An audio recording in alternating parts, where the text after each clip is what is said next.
on blurryprawn.com. Hey everybody, welcome to another episode of Downloadable Content. We have a special guest on the show today. Hey yo! It's Bubs from the Late Night Reach Around and the Blurry Prawn staff. How's it going today? Oh, I'm doing pretty great. How are you doing? Well, pretty decent. So we got 3 games again on the block for today's episode, and we'll get things started with Duke Nukem 3D for the Xbox Live Arcade. This game was just released recently, and it's actually a pretty fantastic game. Just like the old school version of Duke Nukem 3D, the storyline and everything's exactly the same. They've also included the extra content from the Atomic Pack that was released for the game originally on the PC. The biggest advantage, though, to this game is the fact that they've added in the multiplayer aspect of it without having to jump through a bunch of hoops like you had to before. You totally know exactly what I'm talking about. Back in the day when we had to go through Heat.net in order to get multiplayer working. Good old Heat.net, yeah. Yeah, exactly. So everything's actually incorporated right into the game. So if you want to, the multiplayer works good too. Like, it's not shitty. Like, if you want, it's not hard to join a game, and like, especially chances are you'll have some friends who have this too. So it's definitely worth it. In the online, you have your 8-person death match, or you can do co-op play too. So it's a blast. You can have a lot of fun with this for sure. Yeah, most definitely. So, yeah, but I mean, as far as it goes, other than that, the storyline stuff's still the same. So, I mean, both online and offline, the game is fantastic. I'd say it's definitely worth the buy. And yeah, what'd you think? Oh no, for sure. Like, it's Duke Nukem. You know, like, I'm sure everyone listening to this has played Duke 3D before, so you know what you're getting into. Like, it's a well-rounded game. I like Duke. I'd play Duke 3D, or yeah, I'd play it instead of like Doom for sure. It holds so many childhood memories for so many people too, and you know, even now, coming out now when a time when games look how they do, it still holds its own because it was so awesome when it first came out. Yeah, definitely. So definitely worth it. Definitely buy it. I'd say buy it.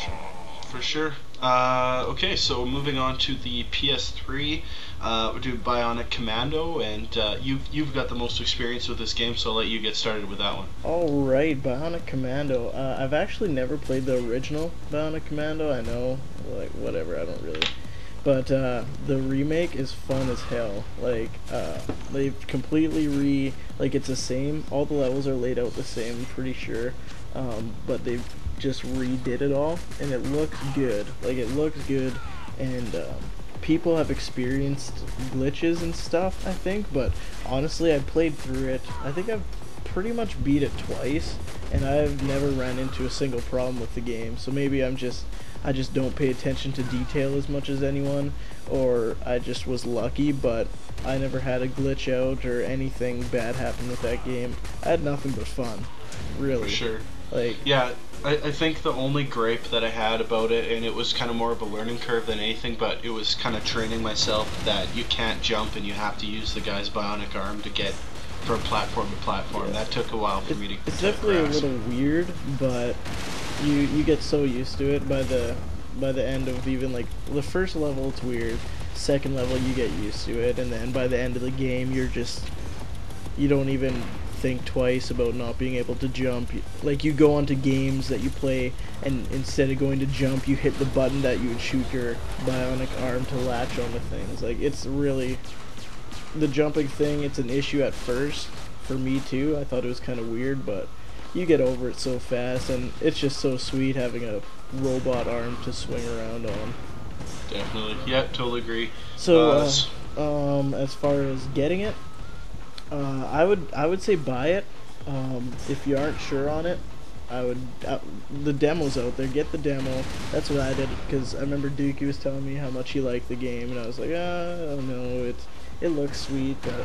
So I downloaded the demo, and then you play through the first level, I think, on the demo, and then right after I finished the first level, I downloaded it because I was like, this game is sick. I need to have it.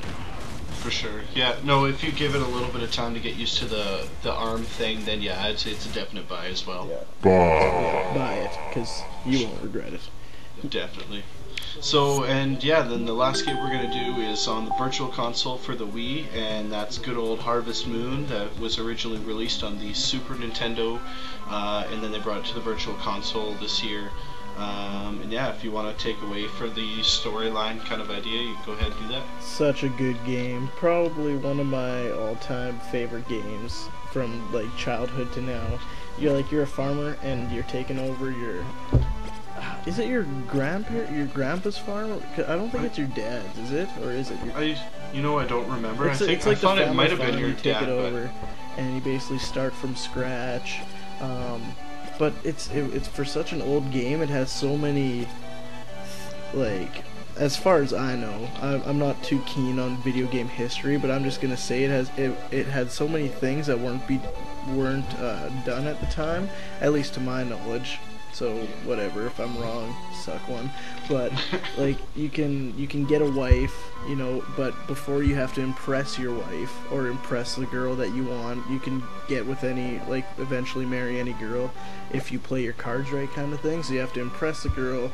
Like if she's into church, you go to church a bunch and you find out what she likes and you get her presents and stuff, or like you go to the one that works at the bar, so you go visit her at the bar all the time, or you get her stuff, and it's so sweet. And then you can make your own family, and then you can upgrade your house 3 different times, and there's new tools, there's new stuff you grow during the year, not to mention the cows, which is some of people's favorite parts of the games, the livestock aspect. I hate chickens.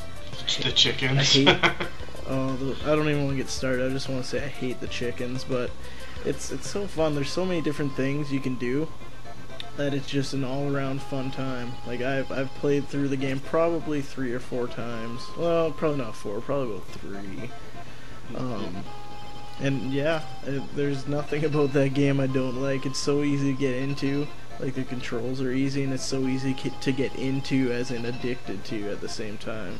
Because I remember, when was it that me and Jason were all down and I played it for like 8 hours straight, and everyone was just sitting around all into it? just watching you play, because it's just as fun to watch as it is to play. Yeah, that's the thing too. Like a lot of games, they're so fun to watch now because it's so beautifully done. Like the cutscenes, and games are almost like movies to a point. Some video games, but that game, it's so fun just to even watch because it just makes you happy. Yeah. And the background music and stuff like that. Oh yeah. So I guess for this episode of DLC, everything gets a buy, because I say go and buy this if for some reason you don't have it already. Yeah, especially if it's a game that you haven't tried yet, and like the worst thing with the Wii is you can't really download the games, but as far as it goes, there's really no other games like the original Harvest Moon out there, and I'd say it's definitely worth the buy as well. I would say buy it. So yeah, for sure. So yeah, I think that's it for me. So yeah, you bet. And as you guys noticed, we've changed the format up a little bit. I've decided to take away the number rating system and change it to a more simplified try it, buy it, or don't buy it kind of idea. And, it makes more sense because you look at rating systems and it's like, well, this has good this, bad this, and this is all right. Here's 7 out of 10. Whereas it's like, buy this game because you'll like it, and this is why you'll like it. Exactly. So hopefully this works out. If you think maybe the other way was better, let us know in the forums. And other than that, have a great day and happy downloading. See ya.